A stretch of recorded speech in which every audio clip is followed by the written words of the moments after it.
Our previous video spoke about the need to manage and overcome fear.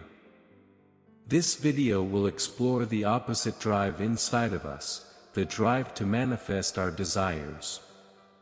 If we were to designate a description to what desire is in relation to fear, fear would be down and desire would be up. Hot versus cold. Light versus dark.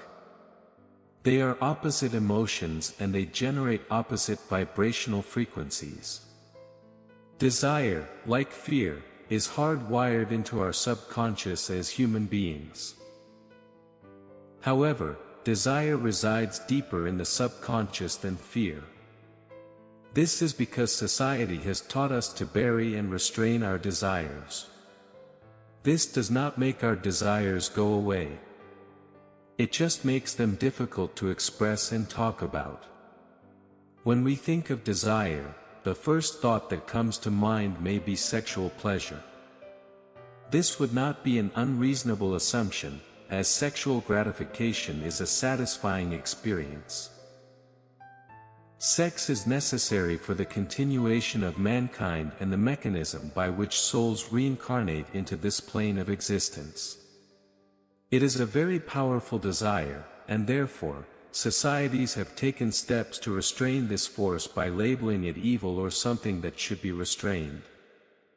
This video will not assign a label of good or evil to any desire.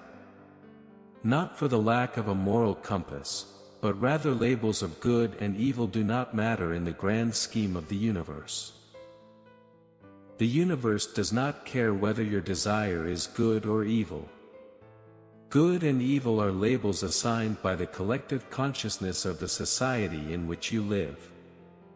These labels can change, sometimes with just an election cycle.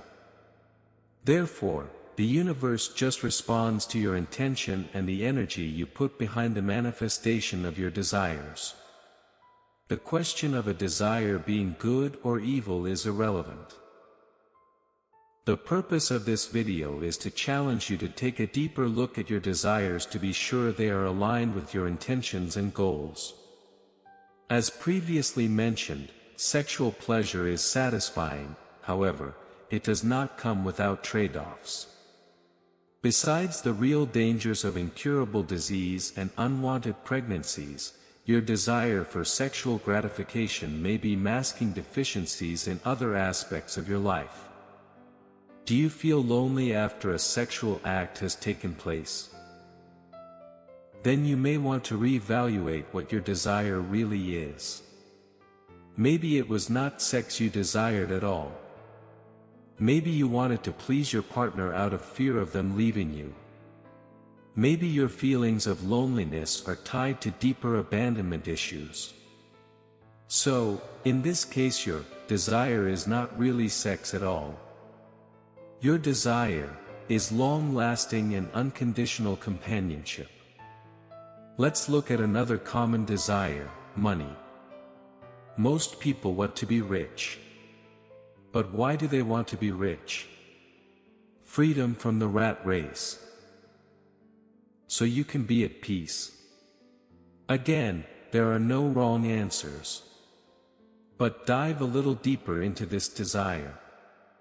To get away from an overbearing boss that needs to be satisfied and to have peace, most people will choose to start their own business. That new business will have customers. These customers will have demands and complaints regarding the product or service you are providing. In this instance, you are trading one problem for another. Instead of satisfying your boss, you now have customers that need to be satisfied. You are not at peace. You traded one problem for another.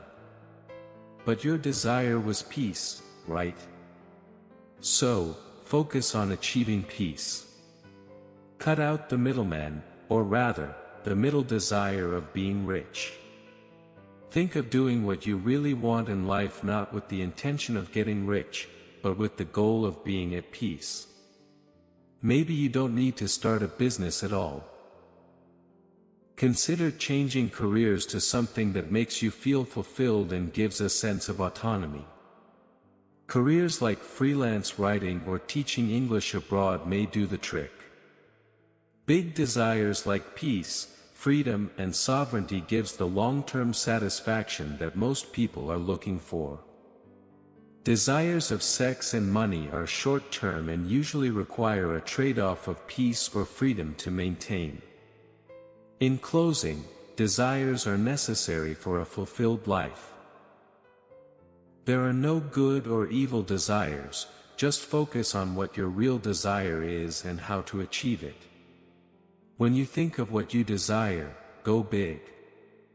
Think long-term.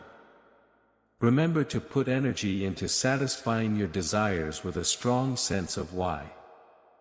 If you found value in this video, please share with friends and loved ones and comment in the section below about your desires and your plans to manifest them. Until next time.